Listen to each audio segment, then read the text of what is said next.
ជាមិត្តភក្តិទាំងអស់គ្នាថ្ងៃនេះខ្ញុំមានកិច្ចការមួយចង់យកមកបង្ហាញកិច្ចការហ្នឹងឈ្មោះថា recursion អញ្ចឹងយើងស្គាល់វាទាំងអស់គ្នាទៅថាតើអីហ្នឹងអ្វីគឺជា recursion recursion ហ្នឹងវាជា function មួយដែលហៅខ្លួនឯងយកមកប្រើប្រាស់ជាបន្តបន្ទាប់ដើម្បីដោះស្រាយបញ្ហាថាបញ្ហាតូចបញ្ហាធំទេហើយដើម្បីឲ្យ function ហ្នឹងវាដំណើរការទៅរលូនវាអត់មាន error អត់មានបញ្ហាមាន bug អីចឹងទៅវាមានផ្នែកសំខាន់2ចូលរួមនៅក្នុងហ្នឹងដែរផ្នែកសំខាន់ទី1ហ្នឹងវាជា base case ហើយទី2គឺ recursive case អញ្ចឹងយើងមកស្គាល់ទាំងអស់គ្នាថាតើអីទៅជា base case ហើយនិង recursive case base case ហ្នឹងវាជា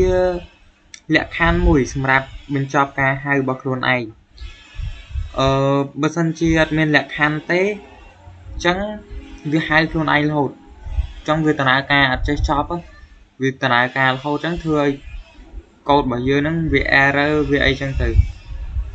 ហើយអ្វីទៅគឺជា recursive case ហ្នឹងវាជាផ្នែកមួយដែល function ហៅខ្លួនឯងហ្នឹងហៅត្រឡប់មកវិញមានន័យថាវាដំណើរការខិតមកគៀកជាមួយនឹង base case នេះឲ្យវាឆាប់បញ្ចប់អីចឹងទៅខ្ញុំឧទាហរណ៍មួយបើសិនជាយើងមាន factorial ចំនួន5អញ្ចឹងវានឹងដំណើរការពី5ទៅ5គុណនឹង4 4គុណនឹង3 3គុណនឹង2 2គុណនឹង1អាមួយចុងក្រោយគេហ្នឹងហើយវាជា base case អញ្ចឹងយើងអ្វីក៏ដោយវាសិតតែមានគុណសម្បត្តិនិងគុណវិបត្តិអញ្ចឹងយើងសួរថា recursion function ហ្នឹងវាមានគុណសម្បត្តិនិងគុណវិបត្តិអីខ្លះចំពោះ recursion function ហ្នឹងគឺវាធ្វើឲ្យកូដរបស់យើងស្អាតគឺវាខ្លី clean អីចឹងទៅមើលតែកូដប៉ុណ្ណឹងទៅយើងដឹងហើយវាអត់ទៅស្មុគស្មាញច្រើនទេហើយវាស័ក្តិសមនៅក្នុងដោះស្រាយបញ្ហាធំស្មុគស្មាញដូចជា graph ដូចជា algorithm ដូចជាមានអីជាច្រើនទៀតចឹងទៅប៉ុន្តែ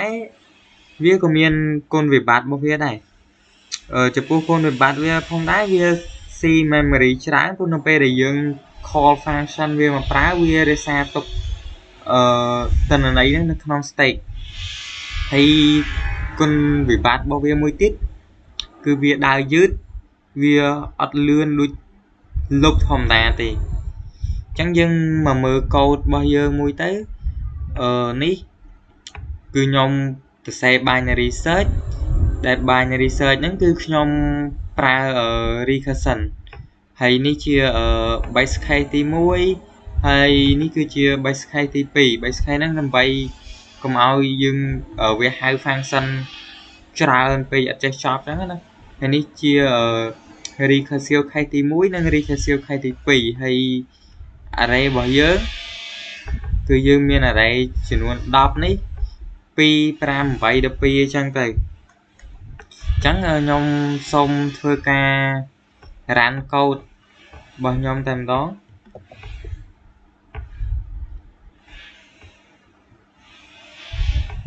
នេះកូដរបស់យើងវាប្រាប់ថា element 28គឺរកឃើញនៅក្នុង index លេខ5នេះយើងរកsorry element 23នេះ element 23របស់យើងគឺរកឃើញនៅ index លេខ5អញ្ចឹងយើងរាប់មើលតាម23ហ្នឹង index លេខ5មែនអត់ index 0 1 2 3 4 5អញ្ចឹងវារកឃើញនៅ index លេខ5មែនអញ្ចឹងកិច្ចការថ្ងៃនេះរបស់ខ្ញុំគឺមានតែប៉ុណ្ណឹងទេ